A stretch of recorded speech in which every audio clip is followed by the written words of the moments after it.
বন্যায় প্লাবিত হয়ে ব্যাপক ক্ষতিগ্রস্ত হয়েছে কালীনগর দ্বিতীয় খণ্ড গ্রামটি।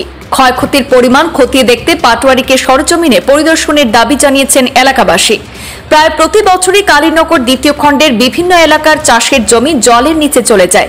এই পরিস্থিতিতে শত শত মানুষ ব্যাপক ক্ষতিগ্রস্ত হয়েছেন। এই কালীনগর অসহায় মানুষদের গ্রামের বাড়িঘরের এই অবস্থা আপনারা দেখেন। এখন ওইখানে ওইগুলা কি পরিমাণ কাদা পড়েছে, কমসে কম একজন মানুষের কোমর অবধি কাদা রয়েছে। কালীনগর দ্বিতীয় খণ্ড গ্রামে বন্যায় শতাধিকেরও বেশি পরিবার ব্যাপক ক্ষতিগ্রস্ত। অধিকাংশ জমি জলের নিচে তলিয়ে যাওয়ায় এলাকাগুলি মারাত্মকভাবে ক্ষতিগ্রস্ত হয়েছে। সেখানকার বন্যার্তরা কোনো রকমে কালীনগর অন্নদাচরণ বালিকা বিদ্যালয়ে আশ্রয় শিবিরে গিয়ে আশ্রয় নিলেও তাদের বাড়িঘর ক্ষতিগ্রস্ত হয়ে গিয়েছে। ক্ষতিগ্রস্ত মানুষদের জীবিকা নির্বাহ করা এখন মুশকিল হয়ে দাঁড়িয়েছে। কালীনগর অন্নদাচরণ স্কুলে আশ্রয় কেন্দ্রে থেকে বন্যার্তদের সরিয়ে নিলেও অনেকে এখনও সেখানে আটকে রয়েছেন। আশ্রয় নেওয়া লোকরা জানান, তাদের কালীনগর দ্বিতীয় খণ্ড গ্রাম একদমই বরাক নদীর তীরে। এই বন্যায় গোটা গ্রামের জমি, রাস্তাঘাট, এমনকি মানুষদের ঘরের ভেতরেও কাদা মাটি জমে রাস্তাঘাটগুলো চলাচলের অনুপযোগী হয়ে পড়েছে।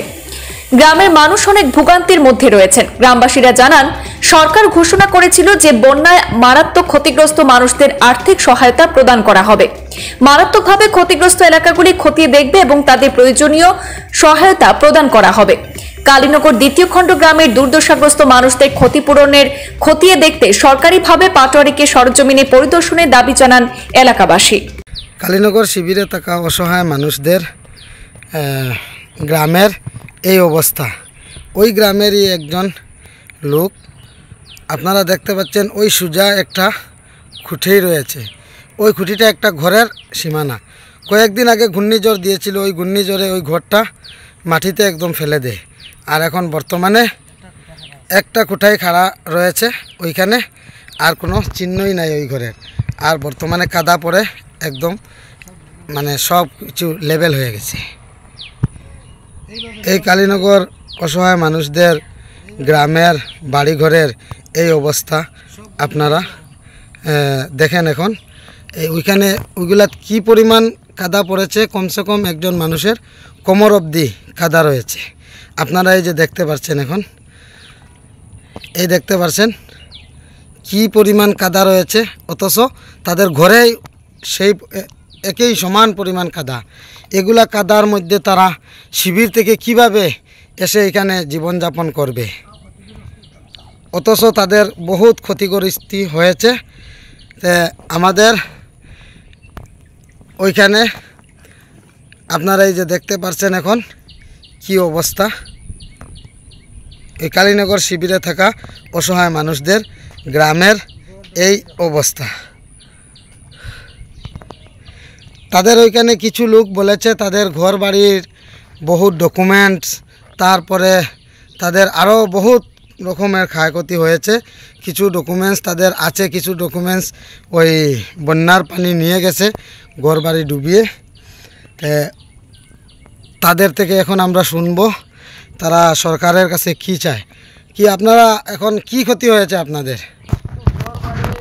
গাছপালা এগুলো ক্ষতি হয়েছে। এরপরে এই আমরা কিছু কাপড়া চুপড়া ডকুমেন্ট অনেক কিছু এখনও ভালো মতে দেখতেও পারছি না। আর এইগুলা সব কিছু আমরা যেগুলা বিশ্রাইয়া তুকাইয়া আর এগুলা তুকাইয়া সব কিছু পাওয়া যায় না। এখন আপনারা সরকারের কাছে কিতা চাইন? সরকারের কাছে আপনারা কিতা চাইন? এইগুলা ক্ষতিগ্রস্ত কিছু সাহায্য চাই। কালীনগর শিবিরে থাকা অসহায় মানুষদের ঘর বাড়ির এই অবস্থা। যারা শিবিরে গিয়েছে তাদের ঘর বাড়ির গ্রামের এই অবস্থা আপনারা এখন দেখতে পাচ্ছেন। কালীনগর শিবিরে থাকা অসহায় মানুষদের ঘর বাড়ির এই অবস্থা। এরকমভাবে কাদা পড়েছে, এরকমভাবে ঘরের ভিতরে কাদা পড়েছে।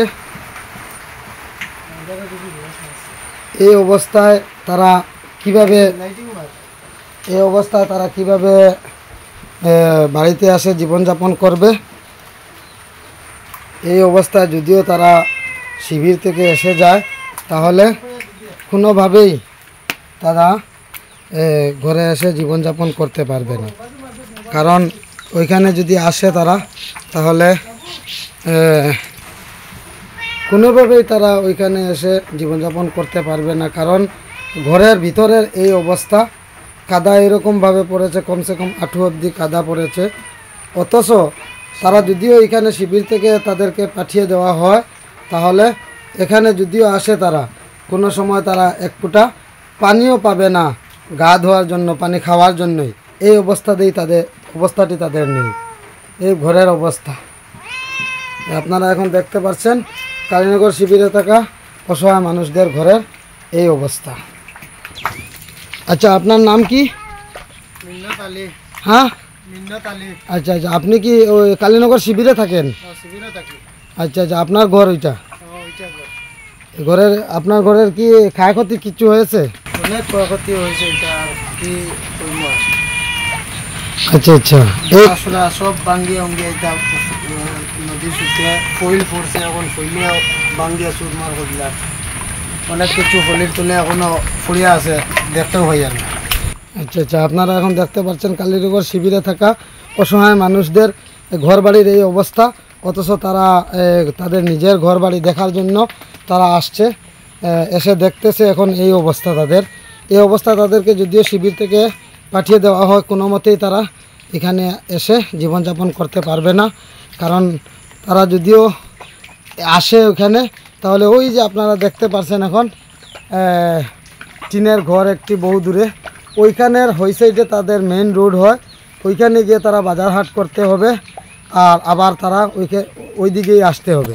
ওইটা কোনো মতেই সম্ভব হবে না। আপনারা দেখেন এইগুলা কাদা কমসে কম হাঁটু কোমর অবধি, কোনো জায়গায় কোমর অবধি আছে, কোনো জায়গায় হাঁটু অবধি কাদা পড়েছে। তাদের এই ঘরের রাস্তাই ওইটা, ওই বাড়ির রাস্তা, ওই রাস্তাতে ওই রকম কাদা পড়েছে। অথচ খালি ওই রাস্তায় না, পুরা গ্রামে ওই রকমই অবস্থা হয়েছে। আপনারা এখন দেখতে পাচ্ছেন ওই গ্রামের অবস্থা।